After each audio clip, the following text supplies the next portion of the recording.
नमस्ते दोस्तों, welcome back to IPO with profit, जहां हम स्टॉक मार्केट, आईपीओ और इन्वेस्टिंग को सिंपल, लॉजिकल और प्रैक्टिकल तरीके से समझते हैं। दोस्तों, आज 3 फरवरी 2026 का दिन इंडियन स्टॉक मार्केट के लिए बहुत ही हिस्ट्रिक है। आज बजट डे है। मार्केट संडे होने के बावजूद ओपन है और इसी के साथ साथ हम देख रहे हैं बजट का डायरेक्ट इम्पैक्ट सेंसेक्स और निफ्टी पर एसटीटी बढ़ने का इफेक्ट ट्रेडर्स और ब्रोकरेज स्टॉक्स पर। और सबसे बड़ी ब्रेकिंग न्यूज, एनएसई आईपीओ को एसएबी का एनओसी मिलना। इस वीडियो में आईपीओ विद प्रॉफिट पर हम कोई रूमर्स या टिप्स नहीं देंगे, बल्कि फैक्ट बेस्ड एनालिसिस करेंगे ताकि आप खुद डिसीजन ले पाओ। तो वीडियो को एंड तक देखिए, क्योंकि लास्ट तक आते आते आपको क्लियर डायरेक्शन मिलेगी।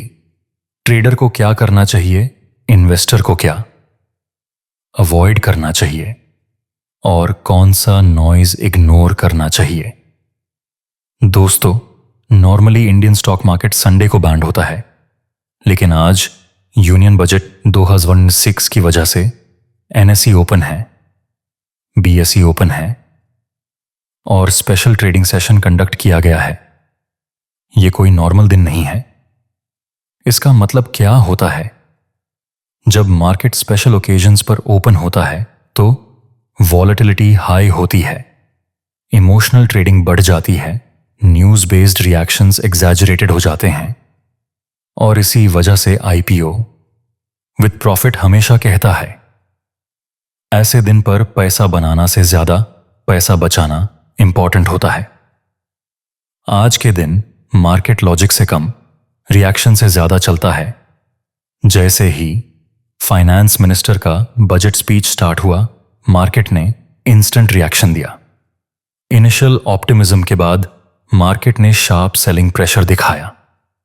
सेंसेक्स इंट्राडे हैवी वॉलेटिलिटी में रहा। यह सेल ऑफ किसी एक सेक्टर की वजह से नहीं था, बल्कि पॉलिसी बेस्ड इंपैक्ट था। बजट 2026 का एक मोस्ट डिस्कस्ड पॉइंट रहा सिक्योरिटीज ट्रांजैक्शन टैक्स एसटीटी का इंक्रीज। अब समझिए इसका रियल इफेक्ट। एफएनओ ट्रेडर्स के कॉस्ट्स बढ़ेंगे, हाई फ्रीक्वेंसी ट्रेडिंग एक्सपेंसिव होगी, ब्रोकरेज कंपनीज के मार्जिन्स पे प्रेशर आएगा। इसी वजह से ब्रोकरेज स्टॉक्स में सडन क्रैश देखने को मिला। Short term traders panic mode में आ गए, लेकिन यहीं पर आईपीओ विद प्रॉफिट का लॉजिक अप्लाई होता है। जो चीज ट्रेडर के लिए पेन होती है, वो लॉन्ग टर्म इन्वेस्टर के लिए क्लैरिटी होती है। अब आते हैं आज की सबसे बड़ी और इंपॉर्टेंट न्यूज पर। सेबी ने फाइनली एनएसई आईपीओ के लिए एनओसी दे दिया है। इस एक लाइन का मतलब इंडियन मार्केट के लिए बहुत बड़ा है। एनएसई सिर्फ एक कंपनी नहीं है, एनएसई एक infrastructure of Indian capital market है।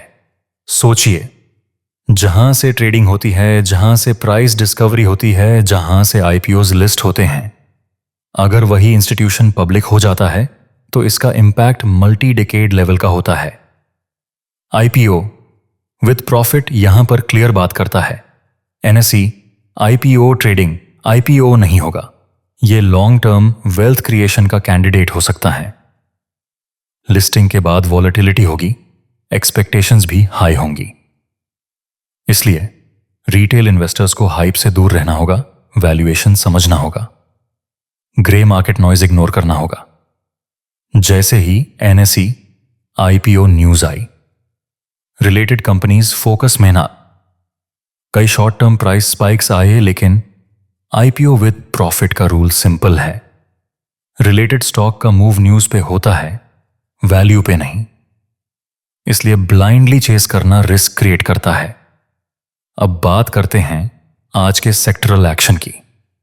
बजट के बाद सेलेक्ट बैंकिंग स्टॉक्स में स्ट्रेंथ दिखी।